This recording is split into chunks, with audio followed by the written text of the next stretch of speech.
Hi friend, आज हम rectangle के बारे में बात करेंगे कि रेक्टेंगल यानी आयत होता क्या है। ठीक है, तो आयत को इंग्लिश में हम लोग क्या कहते हैं? रेक्टेंगल कहते हैं। अगर रेक्टेंगल की परिभाषा कोई हमसे पूछे तो क्या बताइएगा कि एक ऐसा चतुर्भुज जिसके आमने सामने की भुजा क्या हो? बराबर हो। जिसके आमने सामने की भुजा क्या हो? बराबर हो। ठीक है, आमने सामने की जो भुजा हो क्या हो? बराबर हो। और प्रत्येक कोण 90 डिग्री का हो। प्रत्येक कोण कितना हो? 90 डिग्री का हो। उसे क्या कहते हैं? आयत कहते हैं। और आयत में दो डायगोनल होता है। आयत में कितना डायगोनल होता है जी? दो। ये तिरछा तिरछी जो लाइन कटा हुआ होता है यही डायगोनल कहलाता है। और एक आयत में दो डायगोनल होता है। ठीक है, चलिए आगे फिर हम बात करेंगे यानी रेक्टेंगल का पैरामीटर यानी आयत का परिमाप के बारे में हम पढ़ेंगे। तो उसमें क्या है कि एक आयत का पिक्चर पहले बनाएंगे।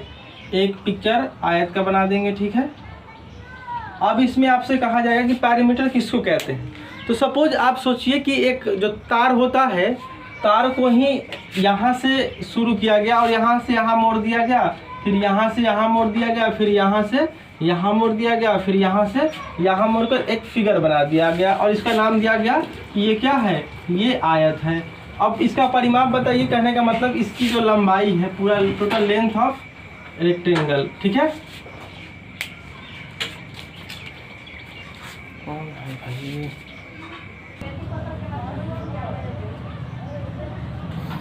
तो फ्रेंड हम यहाँ पढ़ रहे हैं कि आयत का परिमाप यानी टोटल इसकी जो तार की जो लंबाई है वो पता चल जाए तो हमारा परिमाप पता चल जाएगा। ठीक है, यानी अगर ये 4 मीटर का होगा तो सामने वाला भी 4 मीटर का होगा, क्योंकि आमने सामने की जो भुजा होती है वो बराबर होती है।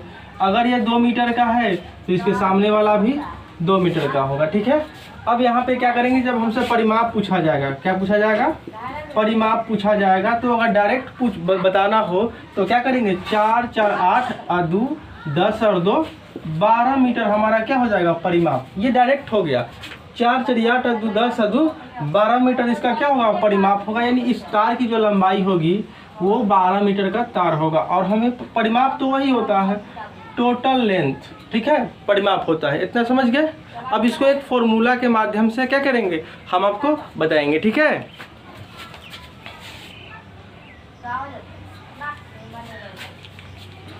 अब इसका जो फॉर्मूला है वो फॉर्मूला कैसे ड्राइव करते हैं तो खुद से पहले ड्राइव करके बताते हैं। जैसे कि ये रेक्टेंगल हो गया आपका। ठीक, रेक्टेंगल हो गया। अगर इसको ये मानेंगे तो इसको भी क्या मानना पड़ेगा? ये मानना पड़ेगा कि ये वाला लेंथ और ये वाला लेंथ सेम होता है। अगर आप इसको बी मानते हैं तो इसको भी क्या मानना पड़ेगा? बी। तो फिर इसको कैसे करेंगे? जब इसका परिमाप निकालना होगा तो फिर कैसे निकालेंगे उसको ध्यान दीजिए। ए प्लस ए, फिर ए प्लस ए हो गया, फिर बी प्लस बी होगा, बी प्लस बी। ए को जोड़ेंगे तो हो जाएगा 2a, बी को जोड़ेंगे तो 2b। दोनों में ए 2 जो है वो कॉमन है, तो 2 इंटू ए प्लस बी। ठीक है, आप ए किसको माने थे? आप लंबाई को ए माने थे। किसको माने थे? लंबाई को ए माने थे। और बी किसको माने थे? चौड़ाई को माने थे। ठीक है, तो इसका जो फॉर्मूला होता है आयत का परिमाप का वो होता है 2 इंटू लंबाई प्लस चौड़ाई। आप डायरेक्ट भी जोड़ सकते हैं या 2 इंटू लंबाई प्लस चौड़ाई पे भी आप इसको सॉल्व कर सकते हैं। समझ में आ गया इतना? तो फिर अब आते हैं नेक्स्ट क्वेश्चन पे। ठीक है, तो फ्रेंड आपके सामने क्वेश्चन लिखा हुआ है कि आयत की लंबाई 12 मीटर तथा चौड़ाई 10 मीटर है। आयत की जो लंबाई है वो 12 मीटर है और चौड़ाई कितना है? 10 मीटर है। तो हम इसको एक पिक्चर के माध्यम से समझेंगे। पिक्चर बना देंगे एक आयत का। ठीक है, आयत का पिक्चर बना दिए। लंबाई को अब यहाँ पे डिनोट करेंगे। लंबाई क्या है? लंबाई को कहा गया 12 मीटर, तो ये सामने वाला भी क्या हो जाएगा? 12 मीटर। चौड़ाई कहा गया है कि 10 मीटर है, तो ये 10 मीटर होगा, तो सामने वाला भी 10 मीटर का होगा। अगर आपसे अब इसका परिमाप पूछा जाए, आयत का परिमाप पूछा जाए तो होता है 2 इंटू लंबाई प्लस चौड़ाई। ठीक है, तो फॉर्मूला के हिसाब से बनाएंगे तो लंबाई है 12, चौड़ाई कितना है? 10। तो 2 गुने 12, 10 को जोड़ेंगे तो कितना हो जाएगा 22। 22 गुना कितना होता है 44 मीटर जो होगा वो आपका इसका परिमाप होगा। आप इसको डायरेक्ट कैसे बनाइएगा, 12 12 24, 24 से 10 34 और 34 से 10 44 मीटर इस पूरे आयत का परिमाप होगा। समझ गए। अब आयत के परिमाप से जुड़ा हुआ सवाल अगर आपको पूछा जाएगा तो कुछ नहीं कीजिएगा, जो भी इसका लेंथ दिया होगा उसको आपस में जोड़ दीजिएगा तो आयत का परिमाप निकल जाएगा। समझ गए। चलिए, तो फ्रेंड आपके प्रैक्टिस के लिए कुछ क्वेश्चन यहाँ पे लिखा गया है। क्वेश्चन क्या है इसको ध्यान से एक बार पढ़ लीजिए। क्वेश्चन को थोड़ा सा समझा देते हैं, बाकी आपको बना के लाना है। क्वेश्चन क्या है कि आयत की लंबाई 10 मीटर है, चौड़ाई आपका 5 मीटर है, तो उसका परिमाप क्या होगा। 4 ऑप्शन दिए गए हैं आपके सामने। सही आंसर को कमेंट बॉक्स में उसका जवाब दीजिएगा। फिर दूसरा है, एक आयताकार खेत है, खेत की लंबाई 20 मीटर है, चौड़ाई 15 मीटर है, तो उस खेत का परिमाप बताना है। परिमाप यहाँ ऑप्शन में दिया गया है। सही आंसर को कमेंट बॉक्स में उसका जवाब दीजिएगा। समझ गए। ठीक, तो फ्रेंड आयत के क्षेत्रफल में हम जानेंगे कि किसको कहा जाता है। तो अभी बताए हैं कि अंदर का जो एरिया होता है उसी को कहा जाता है आयत का क्षेत्रफल। तो आयत का क्षेत्रफल अगर पता करना हो, आयत का क्षेत्रफल अगर आपको पता करना हो तो आयत की जो लंबाई दी हुई होती है, ठीक है, आयत की लंबाई जो दिया गया होता है और जो चौड़ाई दिया गया होता है उसको आपस में गुना कर लेते हैं तो हमें आयत का क्षेत्रफल पता चल जाता है। और ध्यान रखिएगा, अगर आयत का क्षेत्रफल पूछा जाएगा तो आयत की लंबाई दिया हुआ रहेगा और आयत का चौड़ाई भी दिया हुआ रहेगा, तभी जाकर आयत का क्षेत्रफल आपसे क्या होगा पूछा जाएगा। तो क्वेश्चन के माध्यम से देखेंगे कि आयत का क्षेत्रफल कैसे ज्ञात करते हैं। ठीक है, तो फ्रेंड आपके सामने एक सवाल लिखा गया है, इसको आप सॉल्व कैसे करेंगे इसको हम यहाँ पे देखते हैं। आयत की लंबाई दिया हुआ है 20 मीटर और चौड़ाई दिया है 10 मीटर और पूछा गया है कि इसका क्षेत्रफल क्या होगा। तो हम एक आयताकार फिगर बनाएंगे। क्या करेंगे, एक आयताकार फिगर बनाएंगे। ये आयताकार फिगर हो गया। इसकी लंबाई दिया हुआ है 20 मीटर, ठीक है, और इसकी चौड़ाई जो दिया हुआ है वो है 10 मीटर, ठीक है। अब हमसे पूछा जा रहा है कि आयत का क्षेत्रफल क्या होगा। तो आयत का क्षेत्रफल जो होता है वो होता है लंबाई गुने चौड़ाई। तो आयत का क्षेत्रफल लंबाई गुने चौड़ाई होता है। लंबाई दिया हुआ है 20 मीटर और चौड़ाई दिया हुआ है 10 मीटर, तो 20 दहा कितना हो जाएगा 200 और मीटर मीटर गुना करेगा तो मीटर का स्क्वायर हो जाएगा। 200 मीटर स्क्वायर यहाँ पे इसका आंसर होगा। हम इंग्लिश में लिखें उससे कोई फर्क नहीं पड़ता है, या आप इस इंग्लिश में भी इसको समझ सकते हैं। ठीक है फ्रेंड, अब हम आयत की लंबाई अगर हमको पता करना होगा तो इस फिगर के माध्यम से अगर हम देखेंगे तो आयत का क्षेत्रफल दिया हुआ रहेगा। क्षेत्रफल मान के चलिए कि 20 मीटर है। कितना है 20 मीटर का स्क्वायर दिया हुआ है और इसकी लंबाई पूछा जाएगा तो क्षेत्रफल के साथ उसकी चौड़ाई दिया हुआ रहेगा। चौड़ाई मान लीजिए कि 10 है, ठीक है, कितना है 10 है। तो आयत की जब लंबाई हमसे पूछा जाएगा तो क्षेत्रफल जो भी हो उससे हम चौड़ाई को क्या करेंगे भाग कर देंगे। ठीक है, तो क्षेत्रफल अगर 20 मीटर स्क्वायर दिया हुआ है और इसकी चौड़ाई कितना है 10 मीटर दिया हुआ है तो 2 मीटर ऊपर से कट जाएगा 10 दूना 20। इसकी जो चौड़ाई दिया हुआ है 10 तो इसकी लंबाई कितना हो जाएगा 2 मीटर हो जाएगा, क्योंकि 2 बार में कट जाएगा तो लंबाई निकल गया।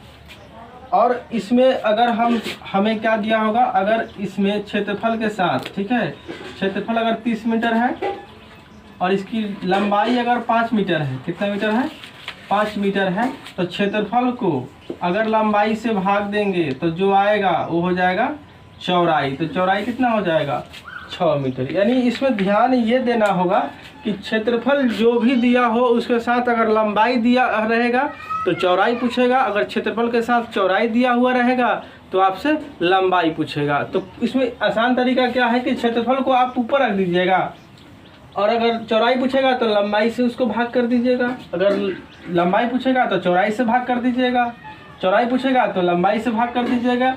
यानी 2 चीज़ आपको हमेशा इसमें दिया हुआ रहेगा, तभी तीसरा चीज़ आपसे पूछा जाएगा। समझ गए? हो गया?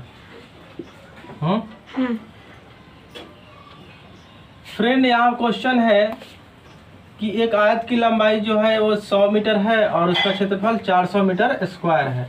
आपके सामने 4 ऑप्शन दिया जाएगा, चारों ऑप्शन में से जवाब बताना है कि क्या होगा इसका सही आंसर। ठीक है, तो आप एक आयताकार फिगर बनाइएगा।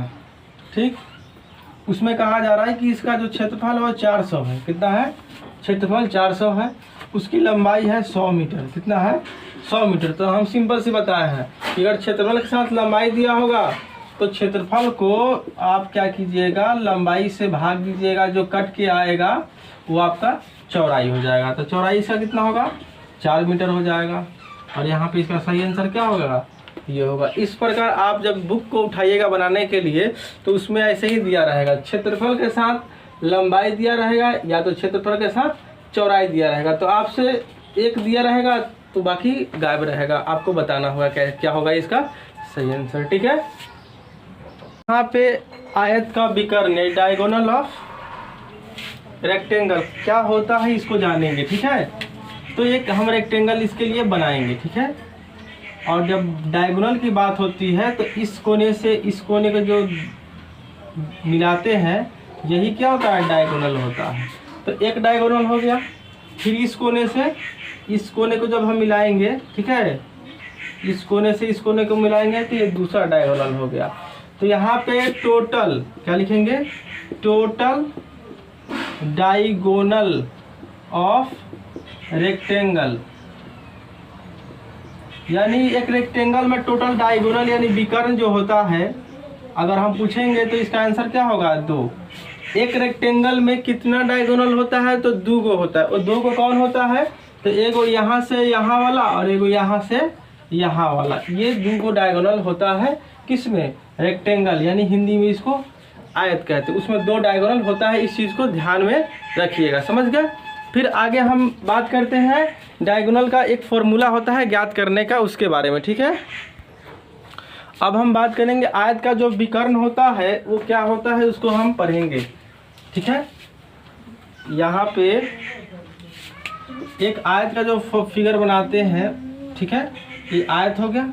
जब हम इसमें विकर्ण बनाते हैं तो ये विकर्ण पता होने के लिए हमें इसकी लंबाई पता होनी चाहिए और हमें इसकी चौड़ाई पता होना चाहिए, तभी जाकर हम इसका विकर्ण पता कर सकते हैं।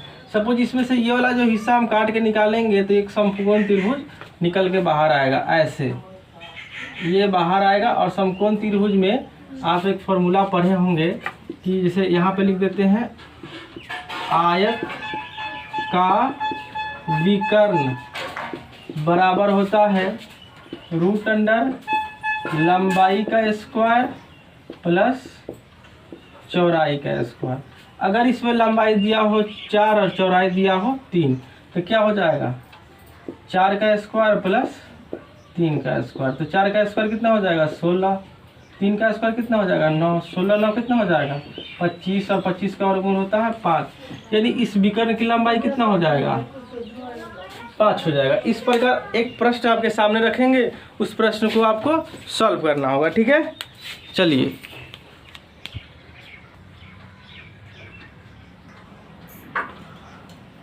फ्रेंड, आपके सामने एक सवाल लिखा गया है विकर्ण से रिलेटेड, इसको चलिए सॉल्व करते हैं, क्या होगा कैसे होगा। ठीक है, तो यहाँ लिखा हुआ है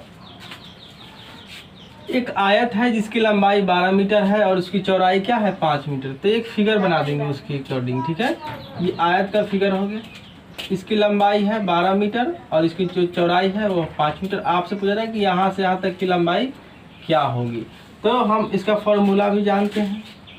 आयत का विकर्ण क्या लिखेंगे? आयत का विकर्ण बराबर होता है √अंडर लंबाई का स्क्वायर प्लस चौड़ाई का स्क्वायर। लंबाई दिया हुआ है 12 तो 12 का स्क्वायर हो जाएगा, चौड़ाई दिया हुआ है 5 तो 5 का स्क्वायर हो जाएगा। तो 12 का स्क्वायर होता है 144 और 5 का स्क्वायर होता है 25।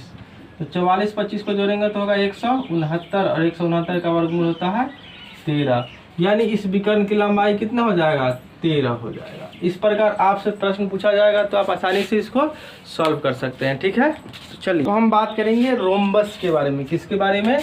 रोम्बस के बारे में बात करेंगे कि ये रोम्बस होता क्या है। ठीक है, रोम्बस के बारे में। रोम्बस, इसको हम लोग बोलते हैं समचतुर्भुज। क्या बोलते हैं? समचतुर्भुज। ठीक है, तो इसका परिभाषा क्या होता है कि एक ऐसा चतुर्भुज, ठीक है, एक ऐसा चतुर्भुज जिसकी चारों भुजाएं क्या हो? बराबर हो। चारों भुजाएं बराबर हो, यानी एक भुजा जितने बड़ा हो उतना ही भुजा चारों हो। चारों भुजा बराबर हो लेकिन प्रत्येक कोण 90 डिग्री का नहीं हो, वो होता है समचतुर्भुज। चारों भुजा इसकी बराबर है लेकिन चारों कोण 90 डिग्री का नहीं है। ये वर्ग से डिफरेंस इसीलिए है क्योंकि वर्ग का चारों भुजा बराबर होता है, चारों कोण 90 डिग्री का होता है, लेकिन इसका चारों कोण 90 डिग्री का नहीं होगा। ठीक है, चलिए इतना इसके बारे में आप समझ गए। फिर इसका अगर परिमाप निकालना हो तो परिमाप निकालना बहुत आसान है। चारों भुजा को जोड़ दीजिएगा तो इसका क्या निकल जाएगा? परिमाप निकल जाएगा। ठीक है, इतना क्लियर हो गया आपका। चलिए आगे बढ़ते हैं अब इसमें। फ्रेंड, रोम्बस के बारे में एक चीज़ और जान लीजिए कि रोम्बस का जो डायगोनल होता है ना, एक दूसरे को 90 डिग्री पर काट लेता है, यानी यहाँ बनता है 90 डिग्री का एंगल, सब 90 डिग्री का एंगल बनता है। यदि रोम्बस का जो डायगोनल होता है वो एक दूसरे को 90 डिग्री पर काटता है, और रोम्बस का डायगोनल आपस में इक्वल नहीं होता है, आपस में इक्वल नहीं होता है, बराबर आपस में नहीं होता है। ये सोचिए कि ये यहाँ से यहाँ जाएगा तो ये तो बड़ा हो जाएगा, ये नज़दीक है, ये छोटा हो जाएगा। इतना समझ में आ गया। चलिए फिर अब आगे बढ़ते हैं। तो फ्रेंड, अब समांतर चतुर्भुज के बारे में हम लोग पढ़ेंगे। ये जो समांतर चतुर्भुज होता है क्या होता है। तो समांतर चतुर्भुज का जो फिगर होता है वो आप रेक्टेंगल देखे होंगे कैसे होता है। ठीक है, ये है समांतर चतुर्भुज। इसमें देख रहे होंगे कि इसके भी आमने सामने के जो साइड है वो आपस में क्या होता है? इक्वल होता है।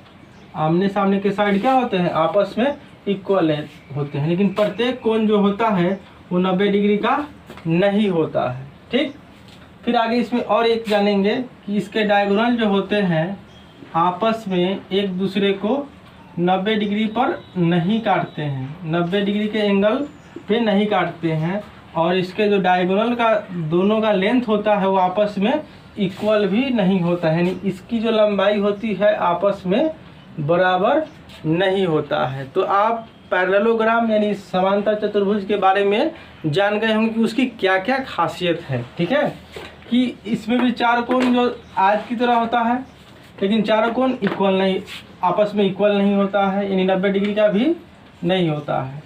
डायगोनल आपस में बराबर नहीं होते हैं, और प्रत्येक डायगोनल 90 डिग्री के एंगल पे एक दूसरे को नहीं काटते हैं। तो ये सब है इसकी खासियत, आप समझ गए।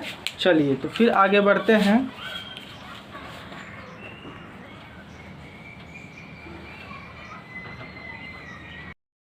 अब हम काइट और ट्रिपीजियम यानी समलंब चतुर्भुज के बारे में जानेंगे। जब आप किताब उठाइएगा तो इस तरह का फिगर आपको पढ़ने के लिए मिलेगा।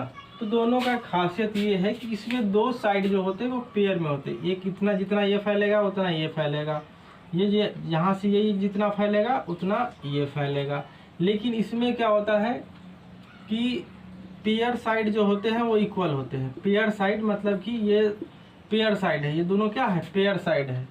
जोड़ा साइड जो होता है इसका इक्वल होता है। ठीक है, काइट का जोड़ा साइड क्या होता है? इक्वल होता है। ठीक, इसमें क्या होता है कि जो समलंब मतलब कि यहाँ से यहाँ तक की दूरी हर जगह से क्या होती है? बराबर होती है। समलंब मतलब कि बराबर लंब, यहाँ भी उतना ही, इतना ही यहाँ भी, और एक जो होगा लाइन यहाँ से पेयर में होगा। ठीक है, ट्रिपीजियम में ये एक खासियत होता है। ठीक है, चलिए इतना समझ में आ गया आप लोग को।